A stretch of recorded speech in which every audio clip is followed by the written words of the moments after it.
Hello there, World of Tankers, and welcome to the channel. I'm your host, World of Blitz, and in today's video, we are going to be breaking into the new line of vehicles that are coming into the game in the next update, which is pretty dang exciting. We have the whole line to explore. We have the AMX-13M24 in Tier 7. We have the Arak 105 Proto in Tier 8. We have the Project Luis in Tier 9, and the Project Murat in Tier 10. So we got a whole bunch of vehicles to explore and talk about in today's video, which will be quite exciting. The whole line is based off of the Barask, so they are going to be double-shot autoloaders, which feature solid damage output, decent DPM, and really good mobility.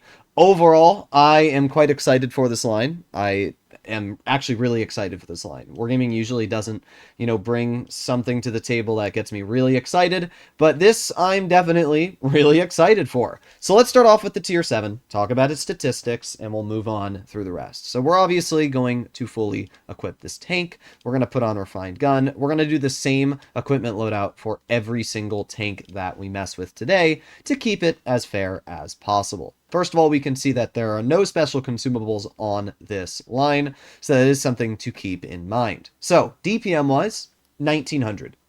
This is not incredibly high for a Tier 7. There are vehicles like the AMX-1375, for example, which are sitting easily over 2400 DPM.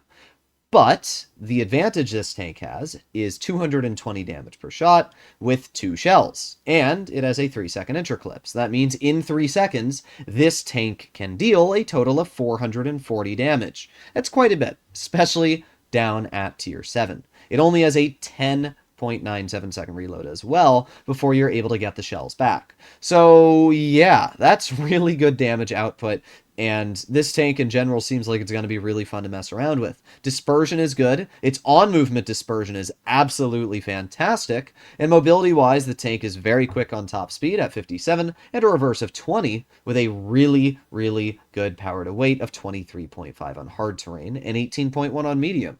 So overall, this tank just looks like a blast. Kind of reminds me of the SP1C, where it's a double-shot autoloader. The only difference is that this tank's going to be a lot more armored. I mean, it's not a light tank, it's actually a medium. And we can see that while the armor's not good, it's still about 90 millimeters on the upper plate. The turret is upwards of 120. So in general, the armor is strong enough on this tank that you're not going to have to worry about, getting high explosive pens like an SP1C would. So in general, tank looks really, really strong. I'm excited for it. I think it's going to be quite the beast. Now we arrive to the ugliest tank of the whole line, which is the Arak 105 Proto. You gotta agree. What am I looking at? It's a garbage truck on wheels. Is this like the Tesla Cybertruck we're looking at here? I don't know. But it's really ugly.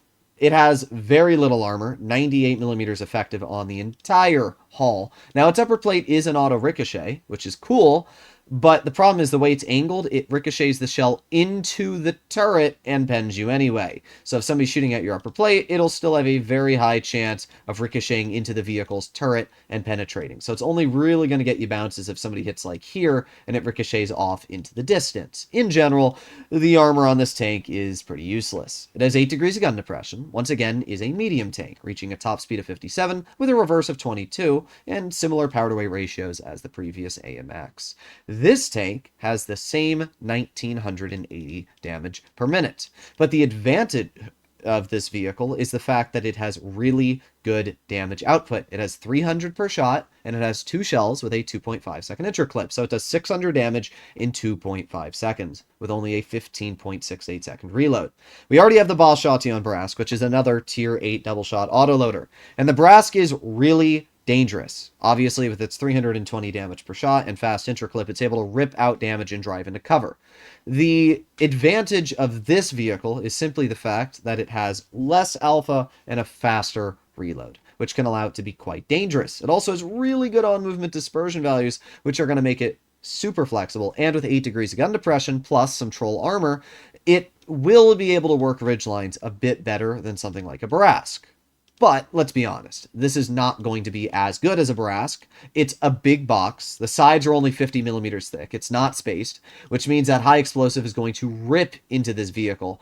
The rear is quite bad as well at only 38. It's looking pretty awful in terms of the armor department. Only like the upper plate's going to get you bounces. So yeah, I can't really say that this is going to be the most amazing tank ever, but it still is a double shot autoloader. It's still going to be able to get 600 damage out in 2.5 seconds, which means, at least in my eyes, that this is still going to be a rather capable tank. Now we arrive to what I think will be the strongest of the whole line, which is the Project Luis. This tank looks really good. First of all, the upper plate is super well angled. And unlike the tier 8, it's angled in a way that the shells are going to bounce off the upper plate and not hit your turret.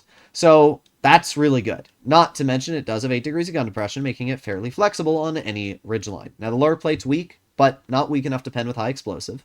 The turret is pretty weak, but again, not weak enough to pen with high explosive. Taking a look at the overall gun statistics of this vehicle, we can see where it is quite the performer. It has 2,543 DPM. That's a big jump from the tier 8. And that's actually really good DPM in general. Like, medium tanks in tier 9 have around 2,500 on average. So that's really good. It's got 238 mils of standard pen, but we're going to put on Cali, so you're actually looking at 250, and its premium has 330 mils of heat. That's really good. In fact, that's incredibly good for a tier 9 medium. When it comes to the damage per shot, it is 330 with a 2.4 second interclip. So that means in 2.4 seconds, you are able to deal 660 damage with this tank. It has really good dispersion, and its on-movement values are incredibly accurate. When you pair that with the fact the vehicle has a whopping top speed of 62, a power-to-weight ratio on hard terrain of 23, and on medium of 17.7, it's fast, it has really good DPM, it has really good accuracy, solid penetration, and high damage output. It, to me, looks really strong. And I think it looks to be the best out of the whole line. I think this is going to be a really fun tank. It also looks pretty cool. I'm not going to say it's my favorite looking vehicle ever. Kind of goofy. But I also don't hate the aesthetic of it. It's a cool tank overall. So that is the Tier 9 Project Luis. And then we arrive to the final tank in the tree, the Project Murat. Ignore the little floating box up there. That's just because the textures aren't fully rendered.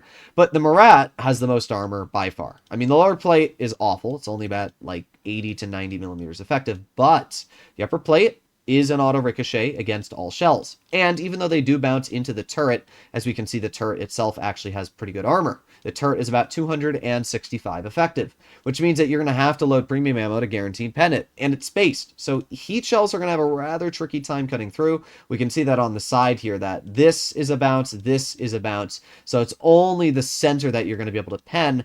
It's a very tricky tank, to be completely honest, to cut through, and that is going to allow it to be really nice when fighting your opponents. The turret is also really troll on the way it's angled and everything like that. It's kind of like a 30B turret that's just been smushed outward. Armor-wise, it's not great, but you will get bounces, which is not going to be the case for the majority of other tanks in the line. So when we fully equip the vehicle and we put on our HP and everything else just like that, we're sitting at 2,600 DPM. It's alright. It's not a lot of damage per minute. In fact, this will be the lowest DPM medium in Tier 10, even compared to a TVP.